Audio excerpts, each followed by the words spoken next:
Good morning, नमस्ते, प्रणाम। मैं हूं मृत्युंजय। स्वागत करता हूं आज के एग्री ट्रेनिंग प्रोग्राम में।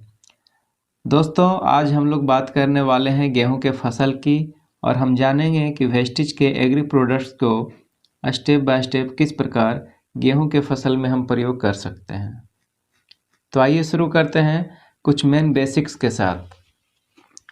गेहूं की जो फसल है वो भारत की मेन सीरियल क्रॉप है, जिसे मेजर ऑफ द पॉपुलेशन खाने में प्रयोग करते हैं। ट्रेडिशनली तौर पर देखें तो यह नॉर्दर्न अर्थात उत्तरी भारत से होते हुए आई है। हालांकि आज के समय में मध्य भारत और दक्षिण भारत में भी काफ़ी इसकी फसल होने लगी है। ग्रीन रेवोल्यूशन अर्थात हरित क्रांति जब लगभग 1960-70 के दशक में शुरुआत हुई तो इसके उपज में काफ़ी वृद्धि हुई। अगर प्रोडक्शन के मामले में देखा जाए तो आज भारत दूसरे स्थान पर है गेहूं उत्पादन में, और भारत में यूपी, एमपी, बिहार, पंजाब, हरियाणा, राजस्थान ये कुछ स्टेट्स हैं जो मेजर प्रोड्यूसिंग स्टेट्स हैं। अगर फेवरेबल क्लाइमेट की बात करें तो गेहूं की फसल को आमतौर पे ठंडे वातावरण में उगाया जाता है। जब हम गेहूं की बुआई करते हैं उस समय 20 से 25 डिग्री सेल्सियस तापमान सही होता है। जैसे जैसे गेहूं ग्रो करता है तो टेम्परेचर और कम होना चाहिए, और मैच्योरिटी के समय टेम्परेचर ड्राई और वार्म वेदर की आवश्यकता होती है। तब तक वसंत ऋतु आ चुकी होती है जो फसल को पकने में सहायता करती है। जहाँ तक मिट्टी की बात है तो दोमट मिट्टी या लोमी सॉइल अच्छी होती है, क्योंकि इसमें वाटर होल्डिंग कैपेसिटी अच्छी होती है। इसमें अच्छे से नमी बना सकने की क्षमता होती है और ड्रेनेज भी अच्छा रहे। तो ये कुछ बेसिक इंट्रोडक्शन गेहूं के फसल के बारे में था। अब हम वेस्टेज के प्रोडक्ट्स के बारे में बात करेंगे। इसे हम कैसे और कहाँ यूज़ करेंगे इसके बारे में स्टेप बाय स्टेप पढ़ते हैं। फर्स्ट स्टेप में बताया गया है बेसिक एप्लीकेशन बिफोर और एट सोइंग, मतलब बीज बोने के पहले या बीज बोने के समय जो बेसिक कार्य पद्धतियाँ या कृषि पद्धतियाँ हैं वो क्या क्या हैं और उसमें हमें क्या ध्यान रखना होता है। अब इसको समझना बहुत ही आवश्यक है, क्योंकि प्रथम चरण में ही अलग अलग किसान अलग अलग तरह के कृषि पद्धतियों को अपनाते हैं। जैसे कुछ किसान खेत को तैयार करते हैं, गोबर की खाद डालते हैं, केमिकल फर्टिलाइजर भी डालते हैं और फिर उसके बाद बीज की बुआई करते हैं। जबकि कुछ किसान गोबर की खाद 1 साल के अंतराल में डालते हैं। वहीं कुछ किसान सिर्फ फर्टिलाइजर्स डालते हैं, उसके बाद बीज की बुआई करते हैं। जबकि कुछ किसान फर्टिलाइजर्स और सीड्स दोनों एक साथ डालते हैं। तो ऐसे बहुत सारे वेरिएशंस हैं। इतनी विभिन्नताओं में भी मेरा प्रयास रहेगा कि डिफरेंट वेरिएशंस के अकॉर्डिंग प्रोडक्ट को यूज़ कर पाएँ, उसकी सही जानकारी मिल पाए। दोनों ही परिस्थितियों में अर्थात बुआई के पहले या बुआई के साथ आप agri humic granules 5 kilogram, agri protek 500 gram तथा एग्री 82 150 मिलीलीटर ये प्रति एकड़ के लिए कर सकते हैं। इस 3 प्रोडक्ट का यूज़ हमें 1 एकड़ में दिए गए क्वांटिटी के अनुसार करना चाहिए। इन सभी का उपयोग आप अपने इच्छा अनुसार कर सकते हैं, या तो आप फर्टिलाइज़र के साथ मिक्स कर यूज़ कर लें या गोबर के साथ।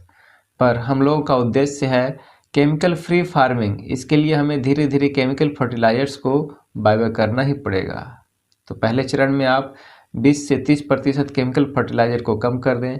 इसी प्रकार प्रत्येक वर्ष हमें इस परसेंटेज को बढ़ाते जाना है और आने वाले 3 से 4 वर्षों में पूर्णतः ऑर्गेनिक फार्मिंग को अपना लेना है।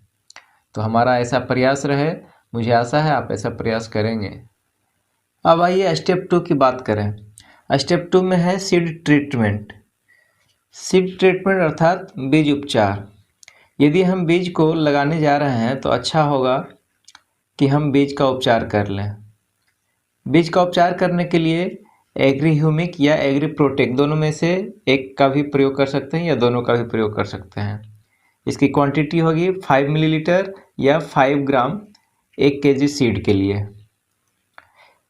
बेसिकली जो हमारे बीजों का अंकुरण है वो बहुत अच्छा होगा इसके, जिसके कारण फुटाव बहुत अच्छा होगा और इसके कल्ले अच्छे से निकलेंगे, अर्थात इसका फूजन ज़्यादा से ज़्यादा हो सकता है। इसके जड़ों का विकास बहुत अच्छे से होगा, फसल फफूंद जनित रोगों से बच पाएगी। इसका ये बहुत सारे लाभ हैं, इसलिए बीज उपचार हमें ज़रूर करना चाहिए। स्टेप 3 में बताया गया है स्प्रे और ड्रेंचिंग एट फर्स्ट इरिगेशन। मतलब आगे हम जिस प्रोडक्ट का यूज़ कर रहे हैं उसमें 3 प्रोडक्ट हैं, एग्री ह्यूमिक, एग्री गोल्ड और एग्री 82, जिसकी क्वांटिटी है 30 ml, 20 ग्राम और 10 ml। ये है 15 लीटर का एक टैंक है उसके लिए।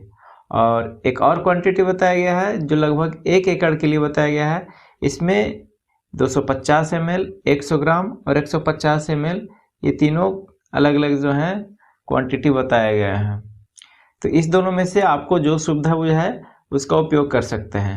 अगर इसका कॉस्ट देखा जाए तो आपको प्रोडक्ट का कॉस्ट जो है टैंक वाले में थोड़ा कम पड़ेगा, और अगर लेबर कॉस्ट देखें तो वो एकड़ वाले में कम पड़ेगा। तो आपको जो उचित बुझा है वो कर सकते हैं। अब बेसिकली जो हमारे बीजों का जो अंकुरण है वो अच्छा तो होता ही है, तो आमतौर पर गेहूं के बुआई के 20-25 दिन के बाद इसका उपयोग हम लोग करते हैं। तो इसके लिए हमारे पास 3 ऑप्शन हैं। फर्स्ट में है कि या तो पहले इरिगेशन के 2-3 दिन के बाद आप इसका स्प्रे कर लें, या फिर इरिगेशन के पानी के साथ मिलाकर उपयोग कर लें, जिसको हम लोग ड्रेंचिंग कह सकते हैं, या फिर इरिगेशन के बाद फर्टिलाइज़र का उपयोग कर रहे हैं तो इसके साथ मिलाकर इसका उपयोग कर लें। इसका लाभ ये होगा कि आपके फर्टिलाइज़र का उपयोग पौधे सही तरह से कर पाएंगे ताकि ग्रोथ अच्छा हो पाए और फसल विभिन्न तरह के जैविक या अजैविक तनाव का सामना कर सके। कभी कभी होता क्या है, मान लीजिए वहाँ पर ज़्यादा ह्यूमिडिटी हो गई हो तो फसल को नुकसान होने की संभावना बन जाती है। तो ये ह्यूमिडिटी क्या है, एक अजैविक परिस्थिति है जिसका सामना करने के लिए हमारे फसल को उस स्थिति में रहना पड़ता है। तो इसके लिए ये तीनों प्रोडक्ट आपके बहुत ही उपयोगी हैं। अब आइए स्टेप 4 में हम लोग पढ़ें। स्टेप 4 में बताया गया है 15 to 20 डेज बिफोर फ्लावरिंग। इस समय तक फसल 50 से 60 दिन की हो चुकी होती है और यहाँ पर स्प्रे करना अच्छा रहता है। स्प्रे के लिए एग्री नैनोटेक, मॉस और 82 इन तीनों का यूज किया जाता है। इसे भी हम एक 15 लीटर के टैंक में यूज करेंगे जिसका क्वांटिटी क्रमशः 30 ग्राम, 20 मिलीलीटर और 10 मिलीलीटर के अनुसार होगा। इसका लाभ ये है कि फसल में ज़्यादा फ्लावरिंग आता है, दाने की क्वालिटी अच्छी होती है। तो आपको ये स्टेप 4 तक में ही बहुत ही अच्छे रिजल्ट मिलेंगे, इतना से भी हमें अच्छा रिजल्ट प्राप्त हो सकता है। फिर भी अगर किसी फसल में किसी प्रकार का कोई स्ट्रेस महसूस हो या ऐसा लगे कि फसल कहीं से कमज़ोर पड़ गई हो तो हमें 5वां स्टेप का भी प्रयोग करना चाहिए। इसके लिए हमें यहाँ पर लिखा है इफ़ रिक्वायर्ड, मतलब कि अगर आवश्यकता महसूस हो तभी इसका उपयोग करें, अन्यथा 4 स्टेप में भी आपके फसल बहुत ही अच्छे होंगे। तो फसल में अगर फूल लगने के बाद जब दाना बनना स्टार्ट होता है तो आप नैनोटेक, गोल्ड और 82 का प्रयोग कर सकते हैं। इससे आपके फसल के स्ट्रेस को रिकवरिंग करने में आसानी होगी और फसल के दाने भी पुष्ट होंगे।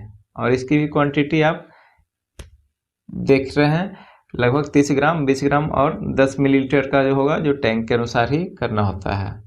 तो इस तरह से हमने आपको लगभग सारी जानकारी बताई कि हम अपने वेस्टेज के प्रोडक्ट को गेहूं के फसल में कब, कैसे और कितनी मात्रा में करनी चाहिए और इसके क्या लाभ हमें मिल सकते हैं। तो आशा है इससे आप जरूर लाभान्वित होंगे। धन्यवाद।